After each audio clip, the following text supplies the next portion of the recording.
Everybody, welcome back to the channel, and in today's video, I'm going to be giving my review for The Love Club, Nicole's Pen Pal. This was the Saturday Hallmark movie. This was kind of a filler movie.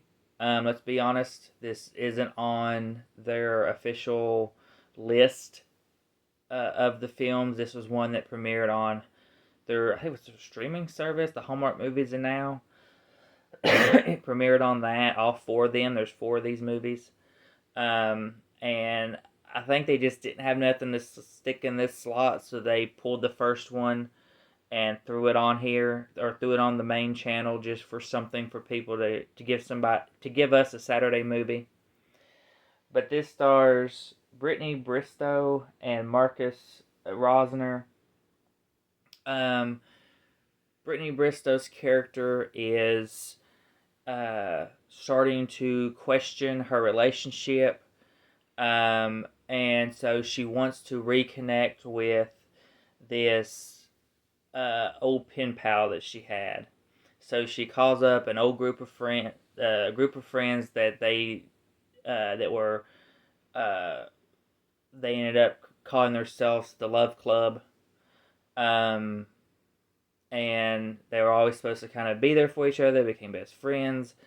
And so she calls them up to help her make a decision on what to do. And they decide for her to go and see this guy. I'm going to try to remember everything. I had issues with this movie. I may forget some stuff because this movie is a very forgettable movie. So, right away, and I'm just going to say everything because you do not need to see this film. You just skip this movie. It is a terrible film. The worst of the year so far. I hope there are none worse than this, but because I don't want to have to sit through another one this bad. So right away, the idea that they found this guy was stupid, because they literally go to the college that he went to's page, went to the class, and ironically there's only two people in the whole class with the first name starting of J. And one was a female and one was a male. Not much of a mystery there. Yeah. And I'm like, really? Out of a whole graduating college class, there's only two people with the first initial of J, and one happened to be a female and one a male.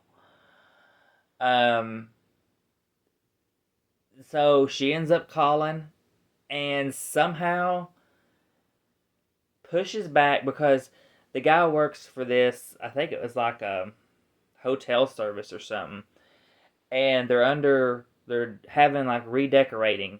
People come in and they're redecorating the place, trying to make it more where people want to come and watch, Lord mercy, and stay. I think about watching movies, I guess.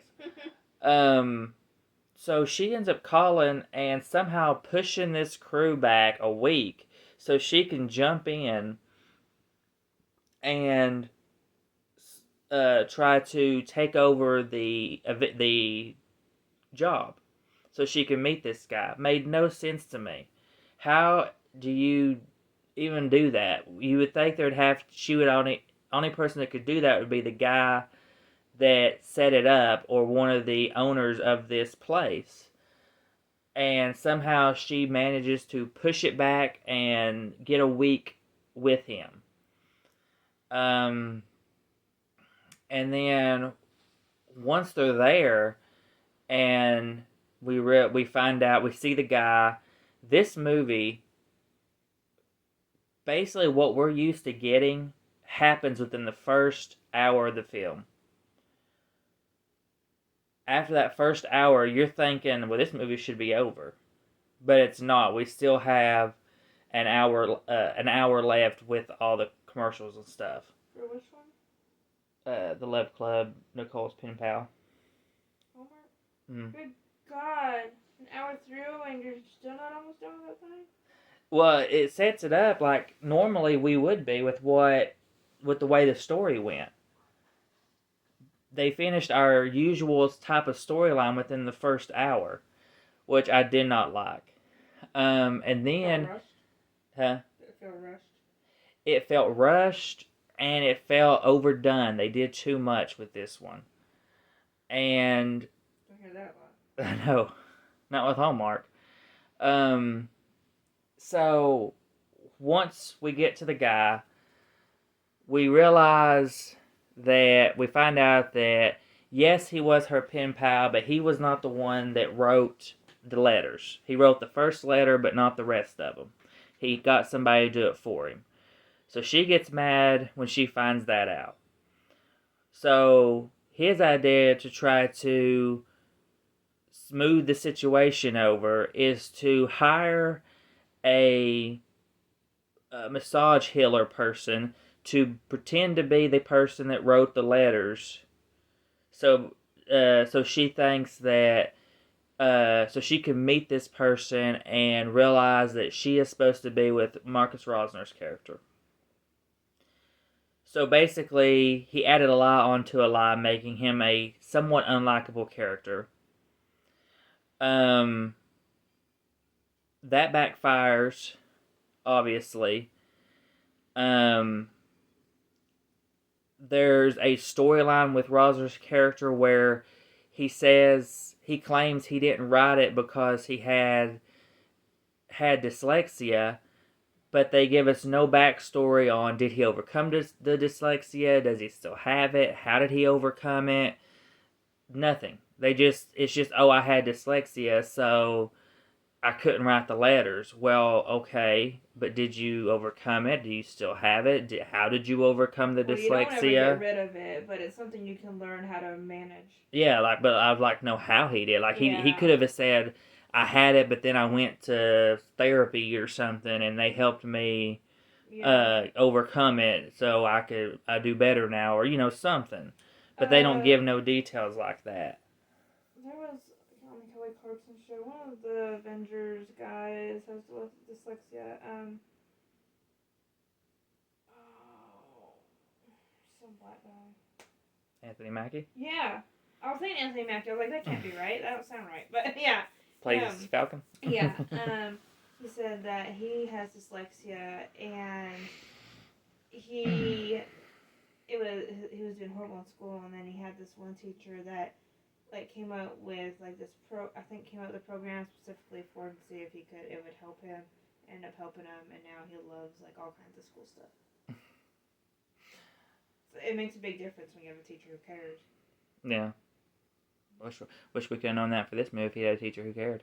Oh my god. There's also another scene where she goes kind of on a date with the guy that he sets her up with to pretend to be the person that wrote the letters, and they decide they want to eat at the hotel, so he sets them up a table. They're probably 10 feet away from each other, maybe 20 at most. They're very close to each other. And when I mean I'm talking about the guy and Bristow's character, who's on their date, and then her friends and Rosner's character are sitting at a table right across from them, about 10 feet or so away, and just watching them. And they act like they can't see them. They act like they can't hear them. They can't see them. They're sitting there talking with one another. Rosner's character's asking her friends certain things, and they're just sitting there staring at him on this date, and they're not even acknowledging them there. Made no sense. And you could tell there's no way that Bristow's character couldn't have been able to tell that the guy was a fake, because he just did not. You could just tell he wasn't the guy. And so you got this now pretty much unlikable character with Rosner's character, and he's lied to her twice, and he finally, or they, by the end of it, they finally, she's going to leave, but her friends find the guy that wrote the letters, the real guy. I don't know how they found him. I don't know if they even say how they found him. And they go to see him, and he says that, he is the real guy, that he actually got a lot from writing those letters to her. We find out that even though he wrote the letters, it was actually from, the words were from Rosner's character. He just put them on paper for him because of his dyslexia. And um, that instantly like washes away every lie that he gave her. And all of a sudden now she's in love with him. And jumping back in the car and said, she's like, we got to get back to the hotel before he wrote the letters, blah blah blah. I'm like, really? This dude just lied to you twice. And granted the words were his, but still it was a lie, and on top of another lie. So they rush back. He's supposed to be already left for the airport, but he's still there, I guess. And he's back in the room that they decorated together. And he kind of realizes he don't want to leave. And as she's coming out thinking he's gone, he comes around the corner, and they see each other, and they say they love each other and kiss. Um, this was just a very terrible film. And like I said, I pretty much gave you the entire movie because you don't need to see this film. You do not need to watch it. Just pass on it. I rarely say that with Hallmark movies. Once in a while, yes, but I don't like having to say that with this film. I could definitely tell this was just something they threw on just to fill in a spot. There is three others. I don't think they've had an announcement for if they're going to put them on the main channel or not this year. I don't know if I'm going to watch. I may watch the second one because it does have an actor in it that I do like to watch in these films. So if they do air it on the Hallmark channel, I may watch that one just to see if it gets better. But after this one, I don't have high hopes for it. It's not one that I'm going to be excited for. This was just the only positives I could give to it were our two Brittany and Marcus did have chemistry with their characters did have chemistry in the first hour. There was elements that could have worked if you could have stretched out the if you could give us the ending of the movie with the first hour, left out the second lie, and stretched it out, gave us some more details like I said, about his dyslexia and stuff, this movie could have been higher. So there was elements there that worked. The cinematography was fine, was good at points. So, but overall, I gave this movie a 2 out of 5. It's the lowest of the year. I'm hoping it's the lowest of the year entirely. We'll see. We got plenty more to go, but as of right now, it is the lowest. It was very difficult to get through after that first hour and 15 minutes. I was ready to just bang my head against the wall trying to get through it, but I pushed through. I don't think this one's getting very positive reviews from what I've seen. I don't think it's a very liked one, so they may not even air the other three on the main channel. And if they don't, I'm not going to be upset about it. So, but 2 out of 5 for this one. Don't waste your time with it. Just pass. So, That is everything for the Love Club Nicole's Pen Pal. So please come like, subscribe, hit the bell to be notified for our videos, and we will see you all in the next one.